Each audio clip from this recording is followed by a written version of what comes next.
আসসালামু আলাইকুম। Welcome to Sakib story lounge. আজ শুনবেন একটি ভূতের গল্প, বাট মজা। ভূত পেত্নীর খপ্পরে। লিখেছেন অসীমানন্দ মহারাজ। চলুন গল্পটি শোনা যাক। বৃষ্টি জোরেই পড়ছিল, তবে ঘন ঘন বিদ্যুতের ঝিলিক আর মেঘের গর্জন তেমন ছিল না। তবু আমি বৃষ্টিতে ভিজতে ভিজতে গন্তব্যস্থলের দিকে না গিয়ে বৃষ্টি আসার অপেক্ষায় এক জীর্ণ চালাঘরের বারান্দায় দাঁড়িয়েছিলাম। সে ঘরের চেহারাই বুঝিয়ে দিল দীর্ঘকাল তা ব্যবহৃত হয় না, তাই গৃহস্থের দেখা পাওয়ার আশা করা বৃথা। সে আশা আমি করছিলামও না। তবে আমারই মতো আর এক পথচারী এসে দাঁড়িয়েছিলেন সেখানে। আমাকে দেখে বলেছিলেন, আমার হাতে তবু লেডিস ছাতা, আপনার হাতে তাও দেখছি না। বলেছিলাম, তা ঠিক, বৃষ্টিটা হঠাৎই এলো, আর এমন বৃষ্টি থামেও না। আপনার অপেক্ষা না করে উপায় নেই। একটু হেসেই বলেছিলাম, আপনি অপেক্ষা করার জন্য এলেন কেন? কী বা শুকনা রাখতে পেরেছেন মাথাটি ছাড়া? খুব সত্যি কথা, এখন ভিজে জামা কাপড়ে দাঁড়িয়ে থাকার অর্থ শরীরের আরো ক্ষতি করা। তাহলে চলেই যাই। অভ্যাসবশত এসে দাঁড়িয়ে পড়েছিলাম আর কি। বলতে বলতে পথচারী আবার ছাতা মেলে যতই সম্ভব তাড়াতাড়ি পা চালিয়ে চলে গিয়েছিলেন।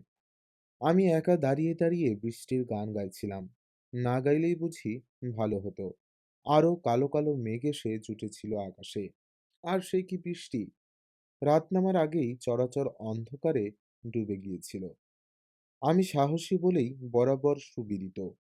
তবু যেন কিসের আক্রমণে শরীরে একটা কম্পন অনুভব করেছিলাম।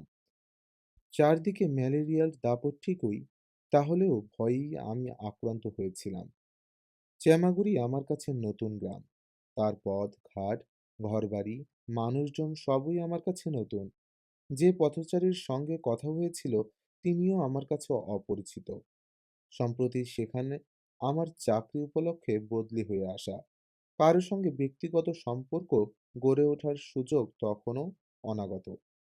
এমন অবস্থায় তুমুল বৃষ্টিপাতের মধ্যে অন্ধকার বলে জনশূন্য পথে নির্জন চালাঘরের বারান্দায় দাঁড়িয়ে থাকাটা মোটেই স্বস্তিকর মনে হচ্ছিল না। দিন কয়েক আগে সর্দি জ্বরে ভীষণ কষ্ট পেয়েছিলাম। অভিজ্ঞ চিকিৎসকের চিকিৎসাধীনে না থাকলে সুস্থ হয়ে ওঠা তো দূরের কথা, শরীরে হয়তো অন্য কোনো জটিল উপসর্গ দেখা দিত। তাই বৃষ্টিতে ভেজাটা পরিহার করতে চেয়েছিলাম। ১.৫ কিলোমিটার পথ পায়ে হেঁটে আসার ছায়ের ঘেরি যাওয়ার কথা। সেখান থেকে বাস ধরে বা ৩ চাকার ভ্যানে ৯ কিলোমিটার গেলেই সাগরে আমাদের দপ্তরের ইন্সপেকশন বাংলো। কপিল মুনির আশ্রমের কাছেই। বৃষ্টিটা ঝেঁপে না এলে যাওয়াটা কোনো সমস্যা ছিল না। মহা মুশকিলেই পড়ে গিয়েছিলাম। ভিজতে ভিজতে যাওয়ার অর্থ গন্তব্যস্থানে না পৌঁছানো পর্যন্ত ভিজে জামা কাপড়েই থাকা। ফিরে গেলে পুরো বাড়ি থেকে বেরিয়ে বাজুরা আবার সেই ফাঁকা নির্জন মাঠের ওপর দিয়ে ফিরে আসা। মাসি আর দিদন গেটের কাছে দুটো জোরালো আলো জ্বেলে বসেছিলেন। বাজুদের দেখে দৌড়ে আসেন। দুজনকে জড়িয়ে ধরে বাড়ির ভিতর নিয়ে গিয়ে বলেন, তোদের জন্যে ভেবে ভেবে আমাদের হাত পা ঠান্ডা হয়ে গেছে। কিছু হয়নি তো তোদের? বাজু এবং বিট্টুও একসঙ্গে জানায়, কি আবার হবে? মাসি বলে, ভয় টয় পাসনি তো? ভয় যে যথেষ্টই পেয়েছে তা কি আর বাহ্যরা স্বীকার করে? তারা বলে, কিসের ভয়, ধুস। দারুণ কৌতূহল হচ্ছিল মাসির। সে জিজ্ঞেস করে, কি দেখলি ওখানে? দিদন, চাঁদপুরো বাড়ির ব্যাপারে আজ কোনো কথা হোক। তিনি মাসিকে বলেন, যা শোনার কাল শুনিস। রাত ১:৩০ বাজে, ওদের ঘুমানো দরকার। আর বিট্টু, আয় বাজু। দুজনকে তাদের ঘরে নিয়ে যান তিনি। ওরা যখন হাত পা ধুয়ে জামা প্যান্ট পাল্টে শুয়ে পড়েছে আর দিদন ওদের মশারি গুঁজে দিচ্ছেন, সেই সময় হন্তদন্ত হয়ে দাদাই এসে হাজির। তিনি বলেন, কি বাজু দাদা, বিট্টু দাদা, মোলাকাত হলো? দুই বন্ধু বলে, তাও হয়েছে। আমরা ভালো ভালো প্রেজেন্টও পেয়েছি। কিন্তু কিন্তু কি? ব্যাপারটা ঠিক বুঝতে পারছি না। কোনো খটকা লাগছে? হুম। কি? একটু চিন্তা করে বাজু বলে, কাল বলবো। ওকে, কালই শুনবো। Good night, good night.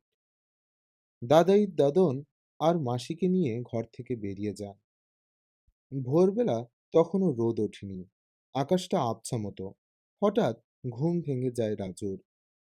রাত্রিরে ভালো করে ঘুমোতে পারেনি সে। বারবার পোড়ো বাড়ির ঘটনাগুলো মনে পড়ে যাচ্ছিল তার। পোড়ো বাড়িতে তারা যা দেখেছে তার মধ্যে কোথায় যেন একটা গোলমাল আছে। গোলমালটা কি ধরনের সেটা ঠিক বোঝা যাচ্ছে না। দুই বন্ধু একটা প্রকাণ্ড খাটে পাশাপাশি শুয়েছিল। আস্তে আস্তে রাজুর বাদিকে কাত হয়েই দেখতে পায় বিট্টু মশারির চালের দিকে অন্যমনস্কর মতো তাকিয়ে আছে। সে ডাকে, এই! বিট্টু সাড়া দেয়, কি বলছিস? তক্ষুনি উত্তর দেয় না রাজু।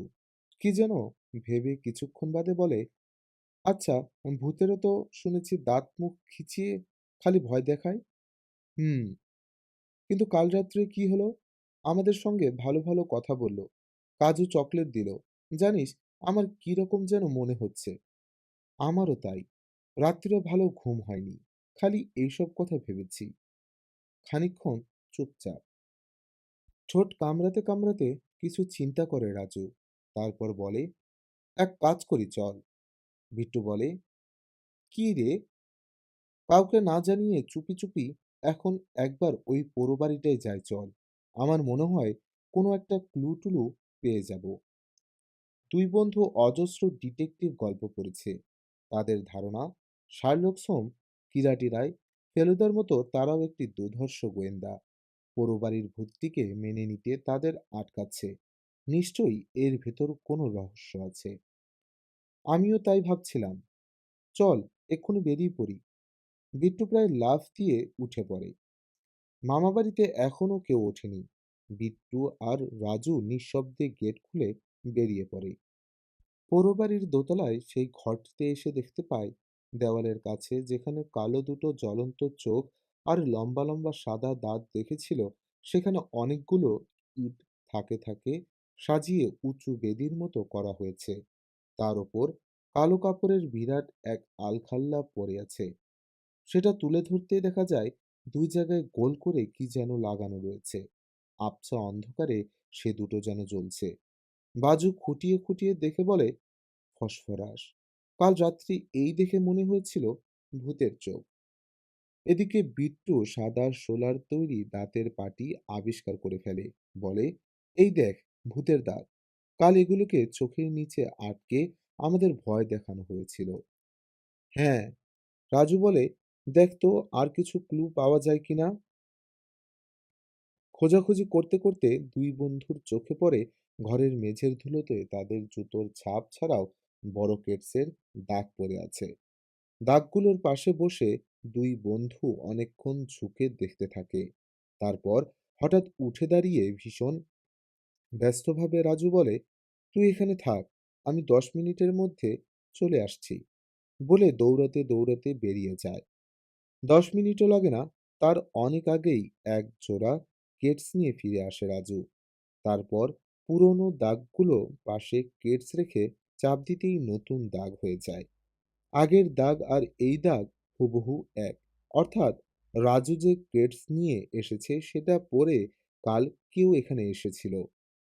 রাজু দাগগুলো দেখিয়ে বলে, বুঝতে পারছিস তো? বিট্টু আস্তে আস্তে মাথা নাড়ে, বলে, হুম, চল এবার ফেরা যাক। কালো আলখাল্লা, দাঁত, কেটস ইত্যাদি নিয়ে যখন রাজুরা মামা বাড়িতে ফিরে আসে, দাদাই আর দিদন সামনের বারান্দায় বসে চা খাচ্ছে। মাসিকে অবশ্য দেখা যায় না, সে একেবারে লেট লতিফ। 8:30টার আগে কোনো দিনই তার ঘুম ভাঙে না।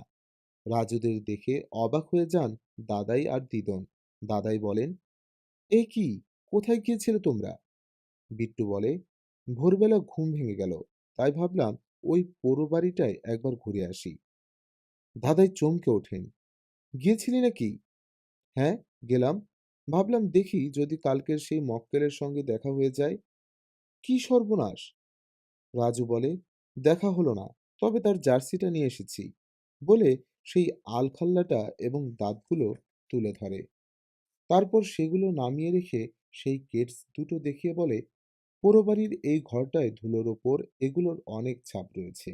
চোখের কোণ দিয়ে দাদাইকে দেখতে দেখতে বলে, তুমি নিশ্চয়ই স্বীকার করবে এই কেডস দুটো তোমার?